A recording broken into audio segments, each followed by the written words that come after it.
I have a problem. I need fireworks. A lot of fireworks. All the time. Especially now. After a couple of years working in the same survival server, my base has grown to the size of at least several mid-sized sedans. Just getting from one side to the other takes at least 2, and when I'm building vertically, I'm wasting a ton of fireworks every time I need to resupply on blocks. I burn through fireworks like a mouse burns through cheese. Nobody comment about Happy Gas. I know about Happy Gas, I have one, and I love him, but he is slow and I hate him. Please don't tell me to use him for building ever again. So anyway, my plan. Our whole server lives on an island, and I'm one of the geniuses who chose a coastline. Unfortunately, one of the other members chose to build an artificial island and mess up my view of the massive bay I live next to. So, I need to develop some infrastructure that accomplishes 2 goals. First, I need a source of fireworks that doesn't require me to feed my diamonds to the firework billionaire. Seriously guys, who let this guy charge 2 diamonds for a single stack of fireworks? I use a stack of fireworks every 2 minutes. I hate this beautiful, beautiful shop with my whole heart. And I need a way to completely block my view of my neighbor's home, like I'm putting up a beautiful 7-foot-high fence around my yard to make it so I never have to look at the neighbor's unkept lawn. My solution to these 2 problems is my own artificial island. It'll sit right in the middle of the bay, and above it in the sky will sit my gunpowder farm. Now this is obviously not a very attractive way to accomplish my goals. I'd be placing a big rock in the middle of the water and then shoving an industrial farm directly above it in the sky. Not very fitting with my build style. So we need to decorate. I recently went on a road trip across the states with my girlfriend, and we spent most of the time watching the surroundings go by, taking inspiration where we could. One particularly inspiring thing for me wasn't on the road ahead of us, but in the sky above. For hours one day, we were driving underneath a massive thunderstorm, and that got me thinking. That creeper farm I'm just shoving in the sky, wouldn't it be great if it was just blocked out by the clouds? So I'm shoving it in the cloud, but that still leaves the island underneath. I can't just have a thundercloud striking a rock. That sounds boring and dumb. So what gets struck by lightning? Lighthouses, I think. So I drew up this beautiful concept art in my dream journal, and while we finished out the road trip, I worked out the final design for my build in a creative world. Now, unfortunately, the thundercloud design requires a truly shocking amount of stained glass, and I don't have a super smelter. So we're going to take a small detour and make a super smelter. I promise this was necessary. I didn't just get distracted. Contrary to what that furnace array back there might make you think, this isn't the first time I've built a super smelter. But in the past, I've used designs that completely hid the smelter part of the super smelter by hiding the furnaces behind a wall. And not on this design. The goal is to make it abundantly clear that this place is built to smelt. The furnaces are the functional element, and you are going to pay attention to them. So I threw together this design, kind of going for an ancient dungeon vibe. Like the forge is waiting to melt down the gold pillaged from conquered enemy kingdoms. Now, despite the looks, I want it to feel a little bit alive, so I used some very technical redstone to make the forge light up when the input chest is filled. I love that look in particular. It makes the area feel really threatening and unwelcoming until it's used for what it's intended for.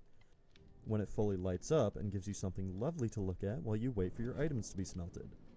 Now obviously this is not the end of this build because it's underground and I don't have a great way to get to it.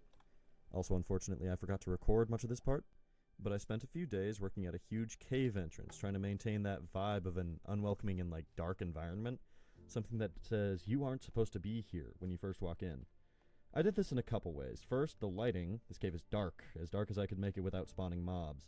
The only consistent lighting you'll find in here is glow lichen, and the block palette intentionally stays pretty dark to really wrap you up in that darkness. I said dark a lot right there.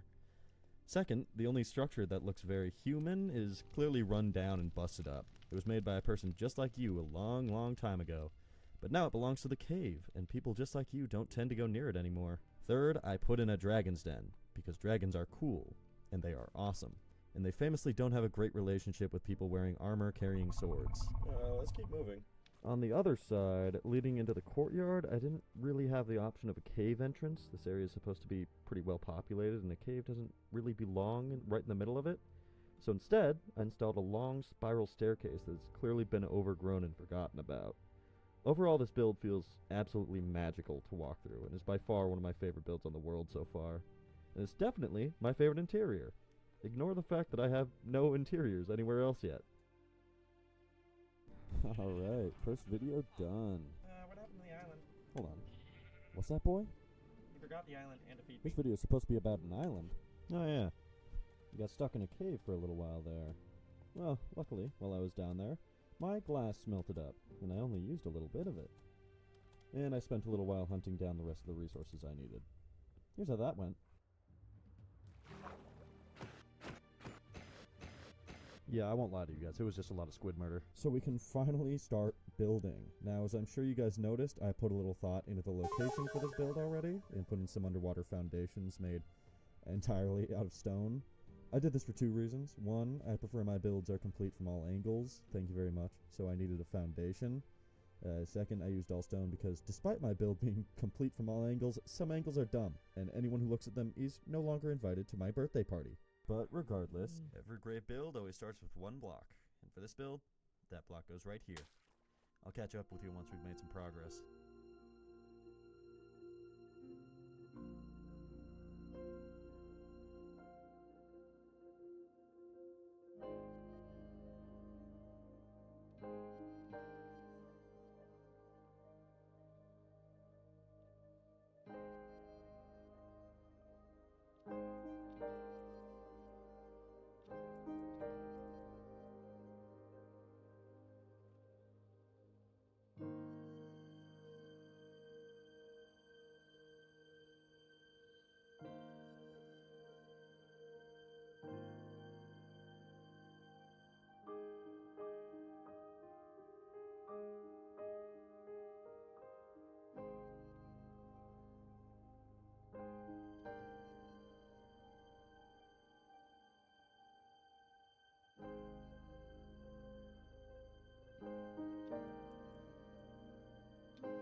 Now guys, most of this video has been pretty heavily scripted, but I'm really proud of the way this build is turning out, and I hope that if you're liking it too, you'll stick around to see what I've got planned for this world.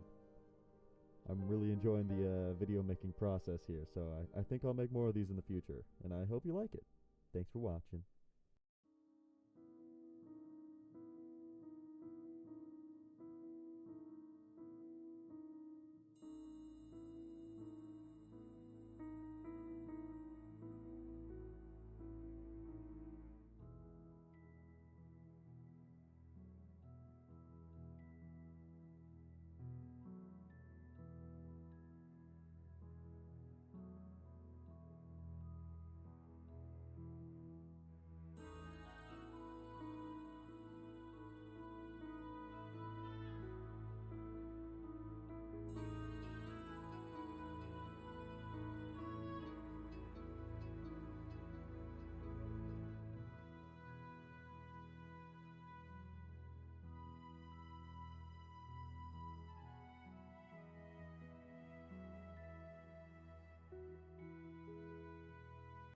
So that is our island.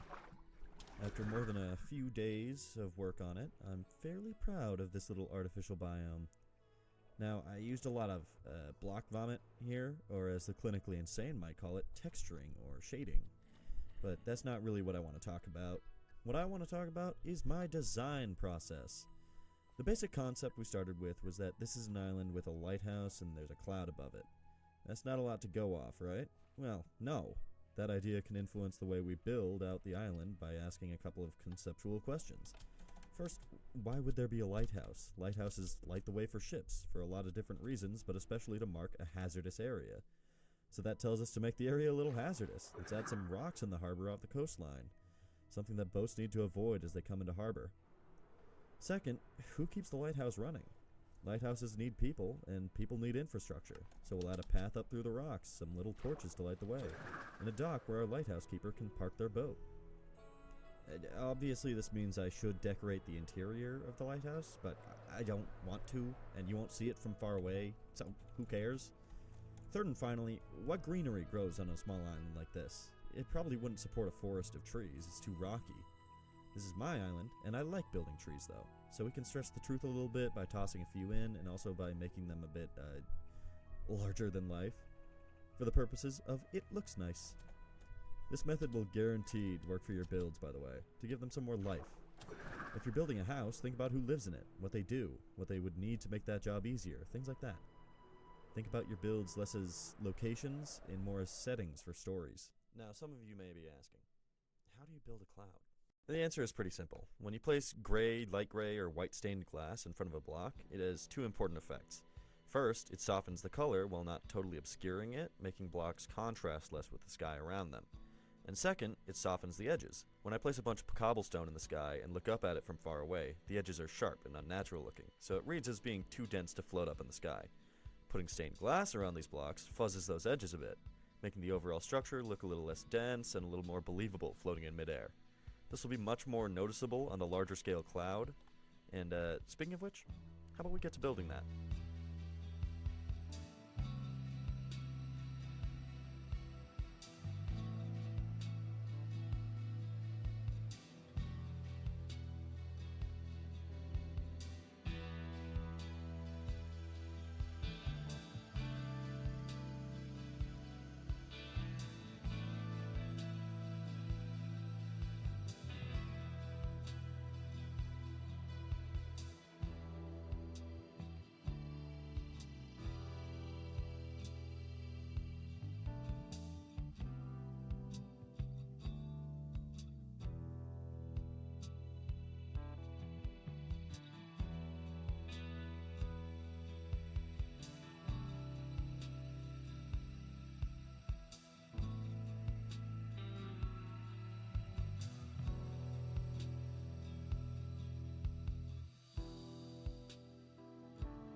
Now, I did not design the creeper farm inside of this cloud. I full-on stole it from the fellas over at Shulkercraft, and it works. It works great. The cloud blocks out sunlight, the creepers are spawning, and I have a consistent source of gunpowder, finally. After all these years, finally I can stop spending my hard-earned diamonds at the firework store. And as for our second goal, putting up a big, beautiful build to cover up the industrial look of the farm, successful as well. This cloud is now the tallest thing on the server, and it is a landmark and a half. I love the way it looks. It's so different compared to the rest of my builds on the server. As my first attempt at a semi-organic build, I gotta say I'm happy with the results. And our tertiary goal, to build a figurative fence so I don't have to see my neighbor's island, absolutely accomplished. The artificial island is placed perfectly to block out the sideline completely. There is an unfortunate side effect, though, which is that my neighbor now has a better view of my favorite build than I do. I suppose he wins after all. Let's take one last walkthrough before we call it a day, shall we? We leave our little boat at the dock.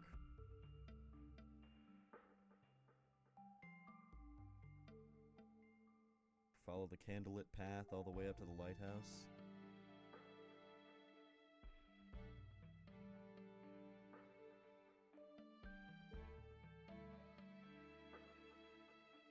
And the lighthouse is empty. Fine, I'll build an interior. And now that it's actually finally done, I can rest in my new bed, knowing there's nothing left to work on. It feels nice to kick up my feet in a finished build. Wait, what's that? Who left a letter on my desk? I've been challenged to a duel?